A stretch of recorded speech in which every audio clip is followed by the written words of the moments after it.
संत नामदेव महाराजांच्या पालखीचं आगमन, अभूतपूर्व रिंगण सोहळा।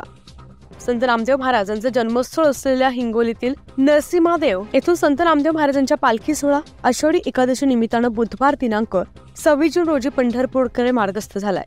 संत नामदेव संस्थानपासून पालखी निघाल्यानंतर नगर प्रदक्षिणा घेण्यात आली। पालखीचा पहिला मुक्काम नरसी येथेच होता। दिनांक 27 जून रोजी सकाळी पालखी हिंगोलीकडे निघाली। पालखीचे जागोजागी स्वागत करण्यात आलं। दरम्यान पालखी दुपारी अग्रेसन चौकात स्वागत करण्यात आलंय। सायंकाळी 5 वाजता रामलीला मैदानावर पहिलं रिंगण पार पडलं। रिंगण सोहळ्यात शेकडो नागरिकांची उपस्थिती होती। पहिलंच रिंगण डोळ्याचं पारणं फेडणारं ठरलंय। न्यूज 15 मराठीसाठी प्रतिनिधी नारायण काळे, हिंगोली।